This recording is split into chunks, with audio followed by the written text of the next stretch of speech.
You might be sat there thinking, why am I not generating leads through Instagram? Why do I not seem to be making the sales through Instagram that I see my competitors making? If you're sat there wondering either of those things, then it might be time for you to self-audit your Instagram account. And that is what this video is all about. Hi YouTube, and welcome back to my channel. In today's video, I am going to talk to you about how you can self-audit your Instagram account so that you ensure that you have everything set up correctly, so that you really are getting the most out of Instagram, particularly if you want to use Instagram to generate leads or make sales. There are certain things that you should keep in mind with your Instagram account, and with this video I will help you have the kind of critical eye that you need and arm you with the things that you should look out for so that you can look at your account rationally, take the emotion out of it, and make sure that you are really setting yourself up for success. Hi, I'm Bella Foxwell. If you're new around here, I am an Instagram strategist and educator that drops a brand new video on this channel every single week, all about Instagram marketing, with some videos about becoming a new online business owner thrown in as well. If you're a returning viewer, thank you so much for your ongoing support. If you are new, then don't forget to hit the subscribe and the bell button so you never miss a new video when it drops every single week. So without further ado, let's jump into the video all about how to self-audit your Instagram account. So first things first, let's take a look at your Instagram bio. Now, I'm going to run through the elements of your Instagram bio fairly quickly. I have made another video all about this, which you can check out after this one, that dives into much more detail about the individual elements of your bio. But let's look at each element quickly just to talk through what you should be doing and what you should be looking out for. So first things first, the image, your Instagram avatar, your profile picture, whatever you want to call it. If you are a personal brand, if you really are the face of your business and therefore your Instagram account, then you want to make sure that this is an image of you. A high quality, high res image, ideally of you smiling in that shot, so that instantly when a stranger lands on your Instagram account, they feel that trust with you, they feel that they like you, because hey, that's what a smiling photo does. It instantly warms us to the person, even if we don't know them. So I would really seriously consider that being your profile image. However, if you definitely don't want to have the image of you as that profile image, perhaps you are a business that isn't about personal branding, there is not, one founder that is the face of the brand, then you want to have a really high quality, high res logo as that image. The next thing is the name section of your bio. This is the only discoverable element of your Instagram bio. What that means is that you can put keywords throughout your bio. That's no bad thing. But really the only bit of your bio that will be discoverable, that will be searchable, is the name section. So there's not really any point littering your bio with keywords if you're not going to put the keyword in the name section of your bio. You're better off putting a keyword in that name section and then having your name, if you want your name in the bio, within the first line of your biography. So for example, if you are a fashion retailer that makes sustainable couture, put sustainable couture in the name section of your bio. If you are an SEO expert, put SEO expert or SEO services in the name section of your bio. And then if you want your name, Clarissa, Bella, Letitia, whatever it is, if you want that name to be in your bio as well, put that in the first line of your bio. So that brings me on to the first line of your bio. You want to make this as relevant to your dream customer or client as possible. So make that first line of your bio. If you're a service-based business, then make it super clear in that first line what it is that you do and who it is that you serve. Simple, to the point. That is what you want to do with that first line. If you are a product-based business, then it might make more sense that in that first line, you make it really clear what your USP is. If you are one of many different brands on Instagram that sells sunglasses or that sells yoga pants, then make it really clear in that first line what sets you apart from the competition. The next thing to say about your bio section is don't waste any unnecessary space on saying that you are a sun worshipper or a cat lover. Just don't waste any space. You have limited characters, so make sure that every single one counts. If you have additional room to add information in your bio, then make sure that you are using that to talk about your credentials if you're a service-based business, or results that you have helped others achieve. Or if you're a product-based business, it might be talking a bit more about your values. For example, if you're a sustainable business, it might be you saying that every product you sell, you plant one tree. Make sure that you really are using any additional biography space to really hammer home your values or the results you help people achieve, or your credentials, giving people even more reason to hit follow. And the final thing to say about your bio is give people a next step. Give them an action to take, whether it is checking out your latest offer and pointing them to the URL that you have in your bio, whether it is telling people to send you a DM to find out more information about your services, whether it is telling people to download the freebie that you are linking to in your URL below because it will help them achieve XYZ. Make it really simple and really clear. If you are pointing to a freebie for people to download, make sure you're telling them why they should download it. It isn't just enough to say, download my free guide. Why? What is the benefit to people? Likewise, with anything you're pointing people to, just make it really simple, really clear, and give them every reason to do so, to take that action. And for God's sake, make sure that the URL you are linking to, if you're pointing people towards that, make sure it's not broken, and make sure that you aren't just sending people to a homepage where they will, get to the homepage and then they can have loads of different actions to take. Make that user journey, that sales funnel, make it really, really seamless. So if you're pointing people to an offer on your website, make sure that the URL you're linking to takes them straight to that offer, so that there are no hurdles in the way, there's no extra steps they have to take to get to that offer. It's a really seamless experience. So the next thing we're going to talk about are Instagram story highlights. And the reason we're focusing on these next is because when somebody is looking at your Instagram account, their eyes are going to go after your bio to your Instagram story highlights. And when used strategically, these act almost as a mini website for you. And you can do a really great job of bringing people one big step closer to knowing more about you and potentially wanting to invest in you or buy from you by using those highlights in a really smart way. So how do you do that? Well, consider the order of those highlights and think about them in a similar way that you would take people on a journey on your website.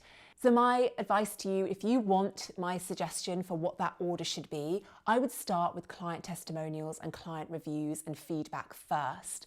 I would then move into free training, free tips, free value, so that people can really get a sense of how good your free value and your free expertise is, so that they will think, if her free trainings are this good, then how good is the stuff that she holds back for her paid for clients and customers? Then move into either your About Me highlights, so people can really get a sense of who you are as a person and a business owner, and then move into talking about how people can work with you or buy from you. What services have you got on offer at the moment? What products can people buy from you? You can either have your About Me first and then move into more of the sales pitch of how people can work with you, or you can switch those around. It's up to you, but that would be my suggested order for your highlights. If you are a product-based business, these highlights might look a little bit different. You might want to start with, and I would recommend you start with, customer feedback in the same way that a service-based business would. Start with that customer feedback, that customer love, and then lead into perhaps more of the behind the scenes of how your products are made. Maybe if you have a really incredible mission or purpose with your business, talk more about that, and then talk more about the products you sell and how people can actually go about buying them from you. As I said, you have a real opportunity here to think strategically about the highlights that you're sharing on your account.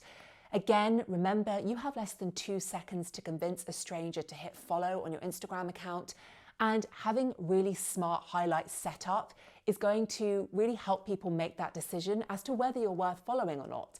And like I said, it's going to accelerate that know, like, and trust factor with you, and it's going to do the job that your website is set up to do right there on your Instagram account. So don't neglect that really valuable real estate on your Instagram account. think about your highlights strategically.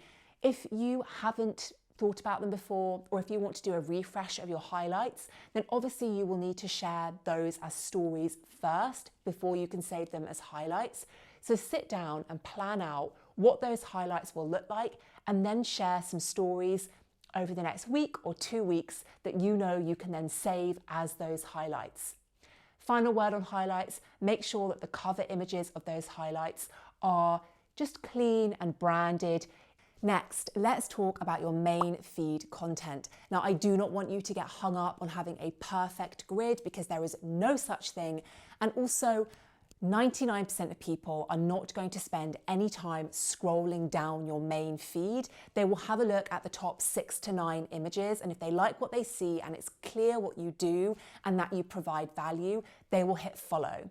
They will not waste time scrolling through your feed, and for that reason, I don't want you to waste time worrying about how perfect your overall grid looks.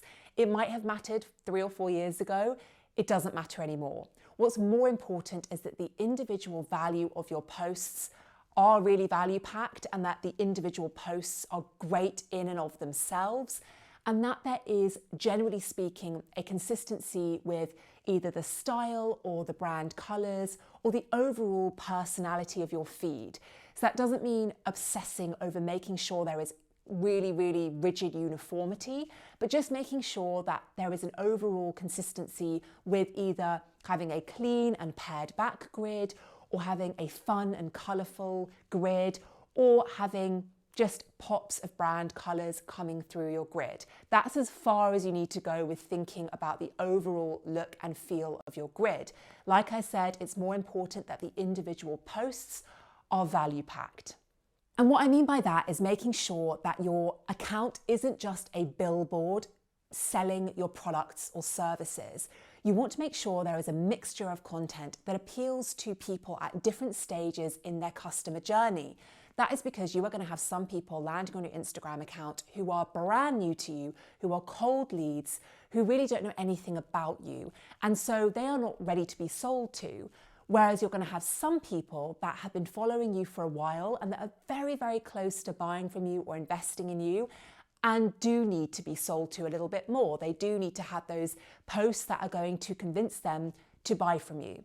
So for this reason, you've got a whole range of people following you, and you want to make sure that your content appeals to all of them. So what that means is you want to have some posts that are serving the purpose of building relationships with you and with your audience. You want to have some posts that are really serving value and education and information.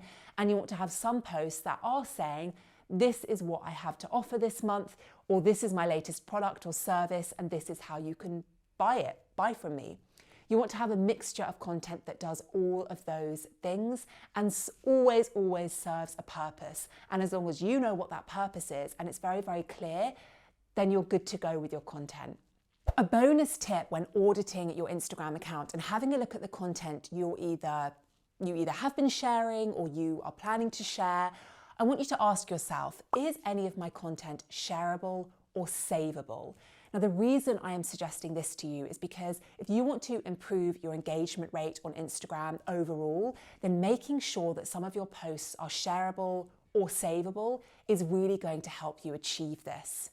Now, the way that you can figure out what posts will be shareable and or savable to your unique audience is, of course, by understanding your audience really well, so that you know the kinds of content that resonates with them, you know what they want to share more of versus what they want to save. And that starts A, by knowing your audience, B, by having a look at your insights to see what of your content already has generated shares versus saves. That will give you a really good idea of what you're already doing that is generating those metrics.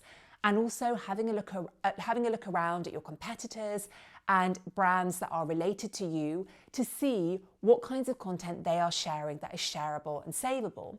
Now, to give you a bit of a heads up, depending on whatever niche or industry you're in, inherently shareable posts are generally text graphics and GIFs. They are generally very shareable posts, no matter what niche or industry you are in. And you probably will know this as just an everyday Instagram user. Text graphics that are controversial or that spark an emotion, whether it is making you laugh, maybe it's a little bit shocking, or tugs on your heartstrings. Those kinds of posts, text graphics and GIFs, they are very, very shareable. Now, when we talk about savable content, this, generally speaking, is content that provides people value, whether it's in the form of education or information, and people want to save it to reference back to later. So depending on what kind of business you are, there is, for pretty much every brand or business out there, there is value that they can be sharing with their audience in the form of tutorials, how-to, tips and tricks, lessons learned, words of wisdom. This kind of content is very, very savable. So think about how you can share text graphics that contain service-based content, education, information, carousels, IGTVs. All of these formats are very, very savable and are a great way of imparting expertise and wisdom with your audience. So ask yourself, are you sharing enough shareable and savable content? If not, it's probably a really smart idea to start including more of these kinds of posts and content in your content strategy. The next thing you want to audit are your hashtags and the hashtags you are using. Now, I'm not going to talk at length about hashtags in this video because I've made loads of other videos about hashtags, which you can go and check out after this one if you want a more in-depth view and tutorial on hashtags and the right ones to use and the importance of using a mixture of density of hashtags. But what I will say is that if you are currently using the same set of hashtags again and again, and if the hashtags within that set are predominantly very, very popular, i.e., when you search that individual hashtag on Instagram, it has hundreds of thousands, if not millions of posts also using that hashtag, then you will never see good results from your hashtags. You want to be using different sets of hashtags with each post that you use, and you want to make sure that the majority of your hashtags, especially if you are a growing Instagram account, i.e. you have 10,000 followers or less, you want to make sure that the majority of the hashtags you use are niche and not very popular, i.e. they have less than 150,000 posts using those hashtags. If you're not doing that, then you won't see good results from your hashtags. So look critically at the ones you're using and think about how you can do some better and more thorough hashtag research to make sure you are getting the most out of the hashtags you are using. Finally, let's touch on captions. Now, you do not need to share very lengthy captions every single time, but as with your posts, you want to make sure that they are always serving a purpose. Whether that is inspiring your audience, whether it's imparting wisdom with them, whether it is building a relationship with them, you want to make sure that when you look critically at the captions you're sharing, that you can tell really, really clearly and quickly what that purpose is. Beyond that, make sure that the actual anatomy of your caption is doing you a service and it is really, really providing value to your audience and it's really selling you really well. Now, the way you do that is by having a really juicy first line. If you want people to actually read the captions you're writing, you have to make that first line really compelling and really clickable. If it isn't, if it's just a bit of a meh first line, if it's just a bit, okay, cool, people won't click read more and they will never get to the juicy bit of your caption and that call to action, which is so, so important. Make that first line of your caption a little bit clickbaity, just a little bit. You want people to be intrigued by it. You can ask a question, you can share a truthful admission, you can make a controversial statement, include a number if it is an educational caption, but make sure that you are convincing people to click read more.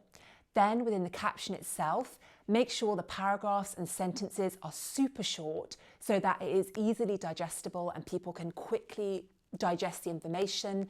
And for goodness sake, make sure you have a clear call to action that is in a standalone line as the final line of that caption.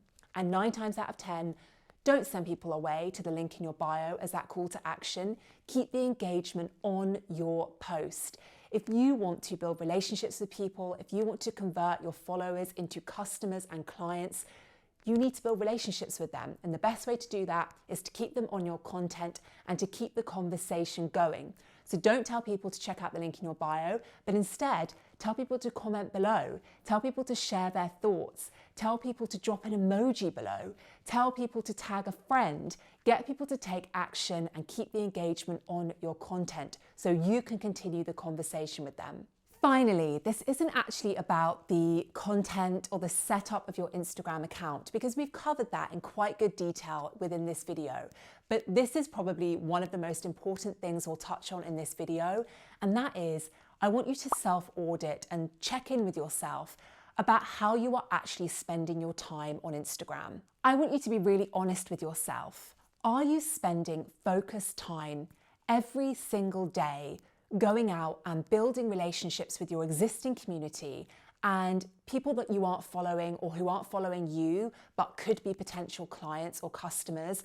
Because if you're not, then you will never see good results from Instagram. And by that, I mean you will never see more leads coming through the door and more sales coming through the door either. Having a great Instagram account with great content set up is a really important first step to actually generating leads and making sales on Instagram.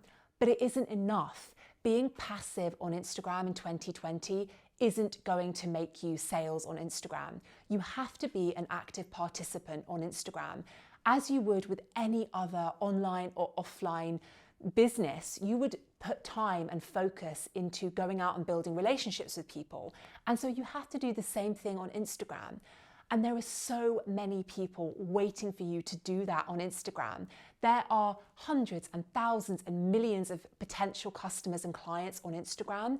And so if you spend a bit of time every single day or focus time per week, going out and building relationships with them, leaving valuable comments, building relationships, having conversations in the DMs and nurturing those relationships you have, then that is what will turn those people into customers and clients. That's all for this week's video, guys. I really hope you enjoyed it, and I hope you found this self-audit video really, really helpful and, can act as a kind of checklist for you to go and now look critically at your Instagram account. If you enjoyed this video, don't forget to hit the subscribe and bell button and hit the thumbs up button so that I know that you enjoyed this and you want to see more content like this. If you have any questions or any ideas for future videos, please do drop them in the comment section below and I will be sure to check them out and to take you up on your suggestions. I'll see you next week for a brand new video. Thank you so much for watching. Bye.